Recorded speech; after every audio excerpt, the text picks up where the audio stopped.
This is the first episode of 2022, and today I'm going to talk about what goes into the planning process for this season's garden, what I'm going to plant and why, and how you can develop your own plan. Let's get started.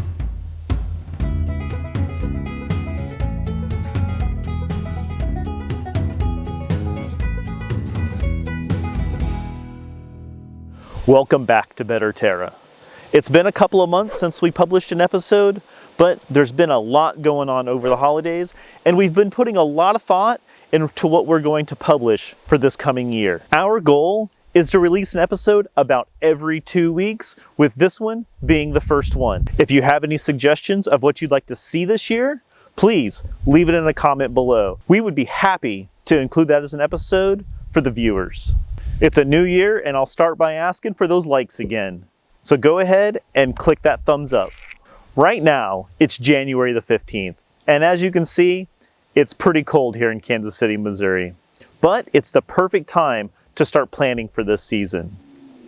As you can see, the garden behind me has been prepared for winter, and it's getting ready for spring. Let's relocate inside where it's a lot warmer, we can be a little bit more comfortable, and we'll get into the planning process. Okay. Now that we're a little bit more comfortable, we have a hot drink and sitting in front of the fire, let's talk about the planting of the garden. And you might be asking, why are we planting the garden while it's still freezing outside? Well, now's a great opportunity to have that plan established and get a game plan developed and get the seeds ordered that you need. If you plan to start some of the seeds indoors like we do, then you want to get a little bit of an earlier start. If you're going to go to a nursery and buy the plants as transplants, then you have a little bit more time. But even still, now would be a good time to call around to the nurseries and see what and when they're going to stock those items. And maybe build a relationship with a person there so you can get a heads up of when the plants will be stocked. I usually start my planning process by taking an inventory of what we still have left in the freezer and the cupboards. 2 years ago, our plan was to put away a whole bunch of pickles. So that season we planted a lot of cucumbers, and we put away more than 2 years worth, as it turns out. Looking this morning at the inventory, we have at least another year's worth of pickles, especially when it comes to things like relish.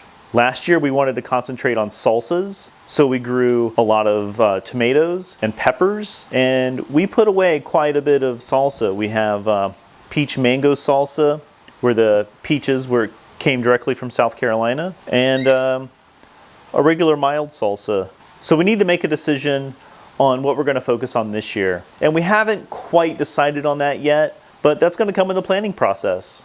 Some of the other factors to think about when we're selecting plants for the garden is what worked last year and what didn't work last year. Are there things that you really liked and there are things that you didn't like so much? Last year we learned that we like patty pan squash, so those will be showing up in the garden again this year. But we realized that growing banana peppers, we don't have a big use for banana peppers, so what we canned and put away last year will last us a good long time. So we probably won't see those in the garden for a few years. Planting food that you eat is the best strategy. Did we learn any lessons from last season that we want to apply to this season? For us, it was we planted too many zucchini. 5 plants is far too much than we can consume or even give away to friends. They were telling us, we're good on zucchini. So we'll have fewer plants this year when it comes to zucchini. Do you want to try something new? Experiment with something. In our garden, that answer is always yes. We always love trying something new. We make a list of what we want to see in the garden. And for us, the main players always make the list. Tomatoes, okra, squash, eggplant, and peppers always make the list. We usually try different varieties so we can see what works best in our garden. When it comes to tomatoes, we like to pick 3 different varieties.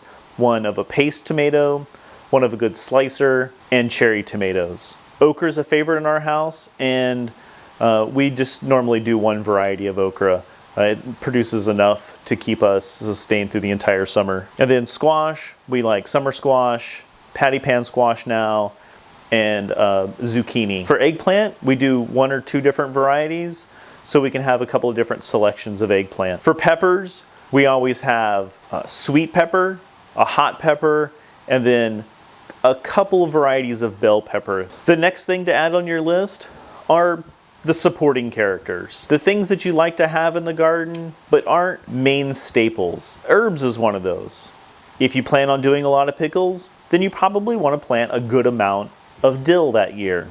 Then you need to take a look at your available space. Here we have the raised beds and about a dozen of the planting bags. I created a template for our garden using a spreadsheet, and that gives me a visual for the raised beds and then also a visual for the containers. And then we just write in where we want the things to go. Some items have a permanent home in the garden, like the tomatoes and the okra and the peppers.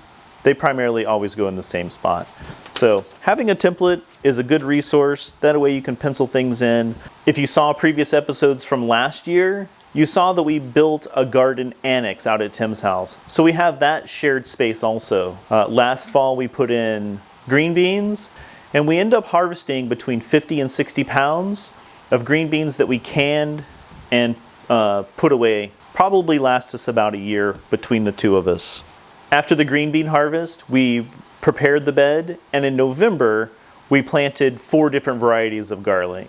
And we probably went a little overboard and end up putting about 900 garlics in the ground. We think we have a plan for that? Maybe. In that garden, we saved room to plant early onions this coming spring. And then after the garlic and the onions are harvested, we're going to go back with green beans in that garden. That plan is pretty well set, and we'll see how that progresses throughout the season.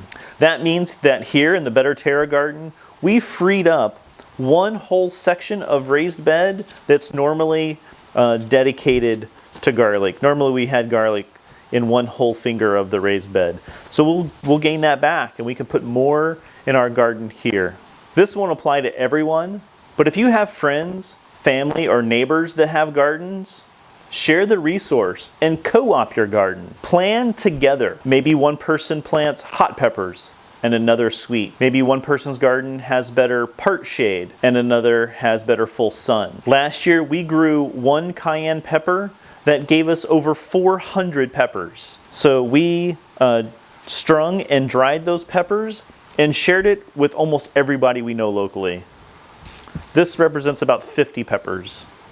Now that we know our space and have a general idea of what we want to plant, this is the time that we start filling out those things on our template, matching plants to space. There's one more thing that you can consider in this step is a lesson learned from last year that you need to change from this year. Did you have a problem with crowding, sun exposure, or a watering issue? Now's the time that you can move things around in the garden and correct that a little bit. Our issue was we had a cherry tomato that completely crowded one whole section on our raised bed.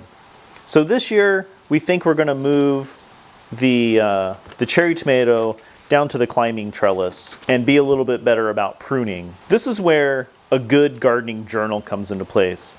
I take notes throughout the year because me trying to remember what happened last year is sometimes hard to do. So just writing a few notes of problems that you experienced last season is something you can reference on the next season. Now it's time to have a really serious conversation. I checked the YouTube analytics earlier, and it turns out that 99% of the people watching our videos are not subscribed to the channel. So please, if you're watching and you like what you see, please consider clicking that subscribe button. So with our list and with the template of where we know things are going to go, now we need to make the decision on what we're going to purchase as seeds, what we're going to buy at a local nursery as transplants, and whether those seeds are going to be started early indoors or if they're going to be direct sown. January is a good time to get your seed orders in to make sure that there's still supplies and that you receive them in time to get them started. Some plants are much better to start indoors as opposed to direct sow. For us, okra is always an easy direct sow. Also beets. beets do not transplant very well. The things that we start in the house, because they take longer to germinate, are peppers. And we also like to start our tomatoes in the house and give those a good time to establish a nice root system and get some growth before they're transplanted outside. So now that we know all those items, we can go ahead and start doing our ordering. I have a couple of magazines here that I use. Look through their websites also. So groworganic.com is a good source for seeds. It's also where we get our garlic and potato starters. Baker Creek Heirloom Seeds. This is a Missouri-based seed company, and their website is rareseeds.com. They have a lot of very unique things. In the next episode, we're going to talk about the process of starting seeds indoors and the right timing so they're ready when it's time to transplant. Today, we talked about the planning process for the upcoming season's garden and some of the considerations to factor in when making that plan. That's not to say that the plan is going to turn out exactly as it went down on paper. Things always change. We always come up with a little bit of a variation when we're actually putting stuff in the ground. But at least you'll have an idea of where to start, and you won't be scrambling at the last minute to find seeds and plants at your nursery and having to settle on varieties or plants that you didn't even want in the garden. If you've liked this episode, go ahead and click that like button. Consider subscribing. And if you want to reach out and talk to us, give us ideas, or you have a planning step that you like to use, leave us a comment down below. We'd be happy to respond. Thanks for watching, and remember, it's never too early to start making a better Terra.